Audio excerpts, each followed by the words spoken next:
Good morning.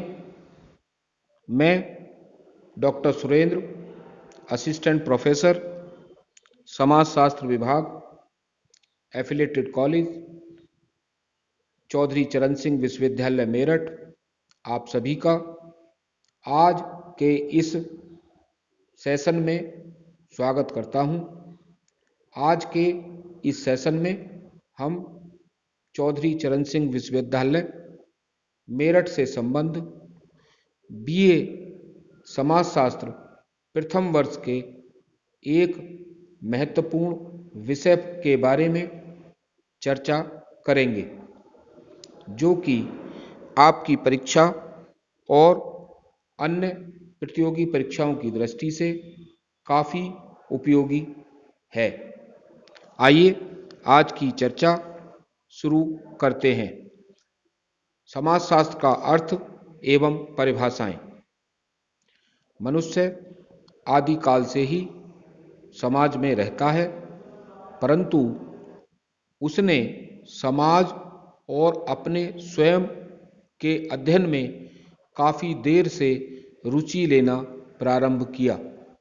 सर्वप्रथम मनुष्य ने प्राकृतिक घटनाओं का अध्ययन किया, अपने चारों ओर के पर्यावरण को समझने का प्रयत्न किया और अंत में स्वयं के अपने समाज के विषय में सोचना विचारना शुरू किया। यही कारण है कि पहले प्राकृतिक विज्ञानों का विकास हुआ और उसके पश्चात सामाजिक विज्ञानों का।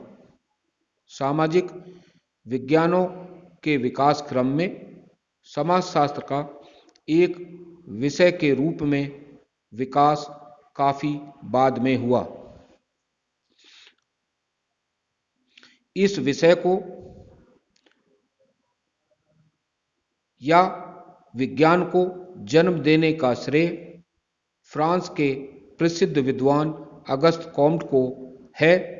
आपने ही सर्वप्रथम 1838 में इस नवीन शास्त्र को समाजशास्त्र का नाम दिया।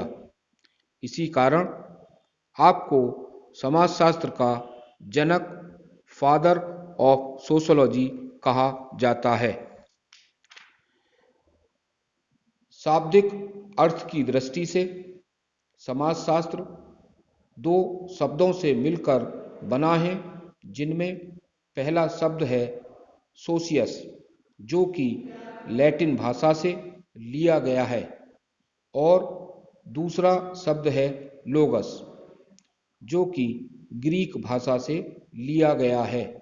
इनमें सोशियस का अर्थ है समाज और लोगस का अर्थ है शास्त्र।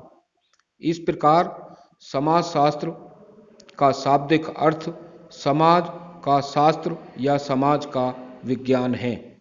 कुछ विद्वान समाजशास्त्र के लिए उपयुक्त सोशियोलॉजी शब्द से सहमत नहीं थे, जिनमें जॉन स्टुअर्ट मिल ने सोशियोलॉजी के स्थान पर इकोलॉजी शब्द को प्रयुक्त करने का सुझाव दिया, और उनका तर्क था कि सोशियोलॉजी दो भिन्न भाषाओं की एक अवैध संतान है, इसलिए इसके स्थान पर हमें इकोलॉजी शब्द का प्रयोग करना चाहिए।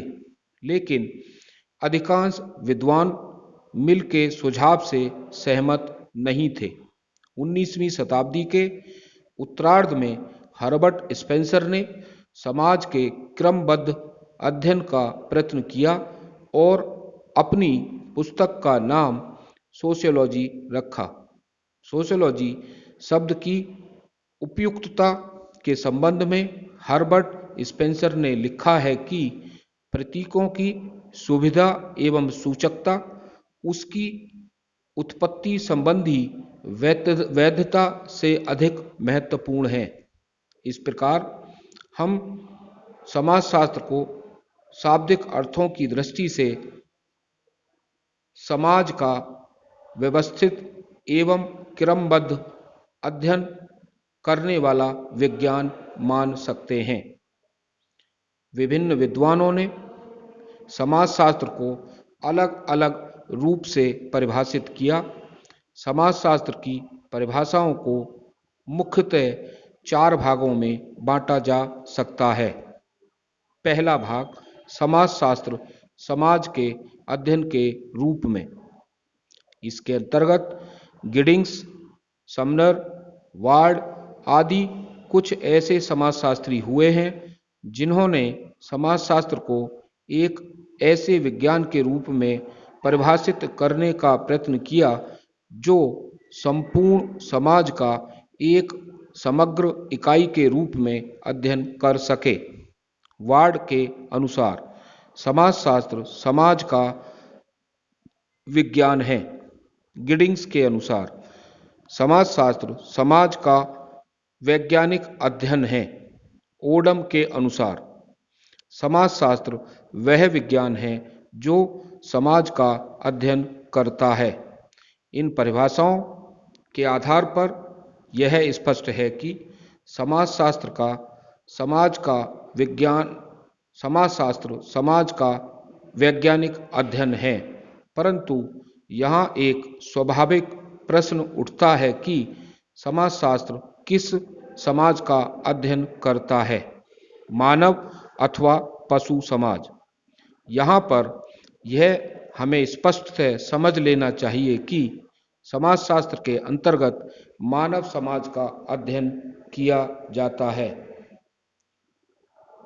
दूसरा प्रकार, समाजशास्त्र सामाजिक संबंधों के अध्ययन के रूप में।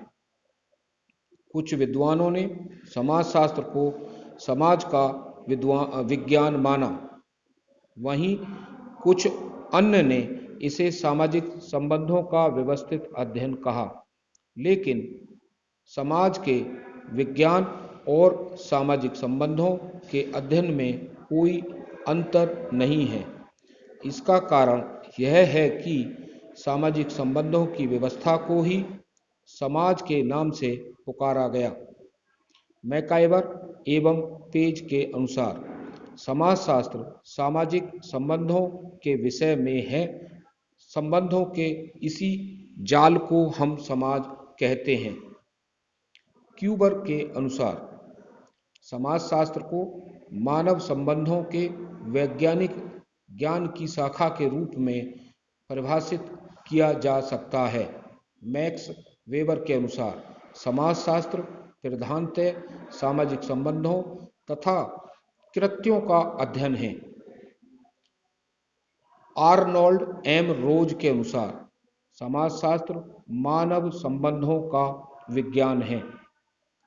इन सभी विद्वानों द्वारा की गई परिभाषाओं से स्पष्ट है कि समाजशास्त्र एक ऐसा विज्ञान है जो सामाजिक संबंधों का व्यवस्थित अध्ययन करता है। सामाजिक संबंधों के इस जाल को ही समाज कहा गया है। तीसरा प्रकार, समाजशास्त्र समूह के अध्ययन के रूप में। फ्लेमिंग के अनुसार समाजशास्त्र समूह के लोगों का वैज्ञानिक और व्यवस्थित अध्ययन है। जॉनसन के अनुसार समाजशास्त्र सामाजिक समूहों का विज्ञान है। सामाजिक समूह सामाजिक अंतःक्रियाओं की ही एक व्यवस्था है।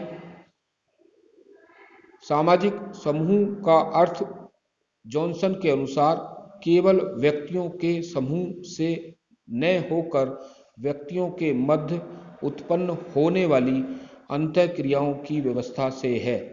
विभिन्न व्यक्ति एक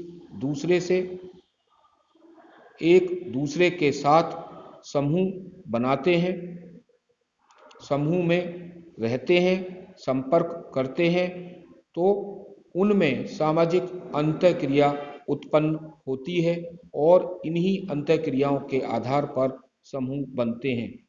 समाजशास्त्र सामाजिक अंतःक्रियाओं के आधार पर बनने वाले ऐसे सामाजिक समूहों का अध्ययन है।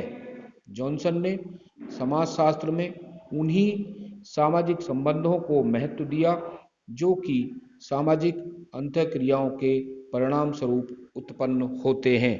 सामाजिक समूहों के अध्ययन को समाजशास्त्र में इतना महत्व क्यों दिया जाता है, इसे भी हम समझ लेते हैं।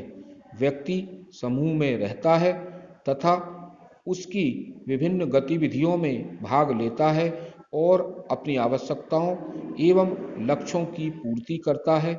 वह पारिवारिक समूह, नाते रिश्तेदारी के समूह, जाति समूह और खेलकूद के साथियों के समूह, पड़ोस समूह, विद्यालय समूह, व्यावसायिक समूह, धार्मिक एवं राजनीतिक समूहों में भाग लेता है और यहीं उसका विकास होता है। इनमें से प्रत्येक समूह सामाजिक अंतःक्रिया की एक व्यवस्था है।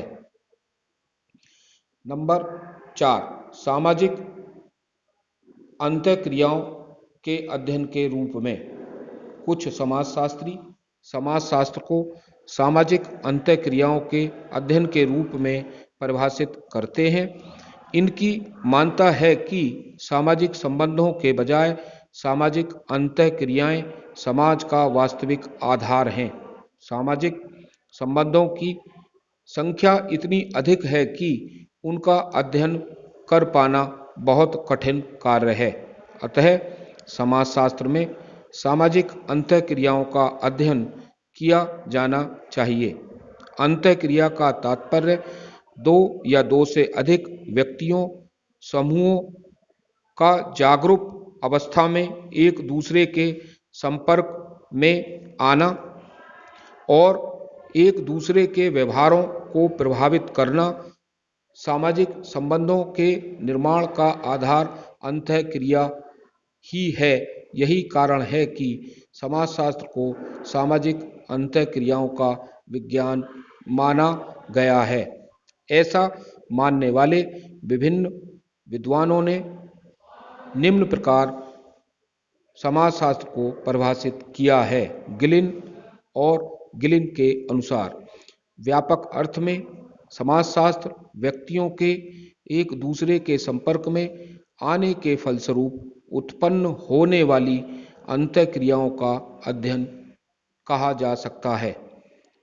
गिन्स वर्ग के अनुसार समाजशास्त्र मानवीय अंतःक्रियाओं और अंतः संबंधों, उनकी दशाओं और परिणामों का अध्ययन है। जॉर्ज सिमेल के अनुसार समाजशास्त्र मानवीय अंतःसंबंधों के स्वरूपों का विज्ञान है। आज के इस डिस्कशन से स्पष्ट है कि समाजशास्त्र संपूर्ण समाज का एक समग्र इकाई के रूप में अध्ययन करने वाला विज्ञान है। इसमें सामाजिक संबंधों का व्यवस्थित अध्ययन किया जाता है। सामाजिक संबंधों को ठीक से समझने की दृष्टि से सामाजिक क्रिया, सामाजिक अंतःक्रिया, सामाजिक मूल्यों का अध्ययन इस शास्त्र में मूल्यों के अध्ययन पर इस शास्त्र में विशेष जोर दिया जाता है। मुझे उम्मीद है कि आज की इस चर्चा से आप संतुष्ट होंगे और चर्चा की विषय वस्तु से संबंधित प्रश्नों के उत्तर दे पाएंगे।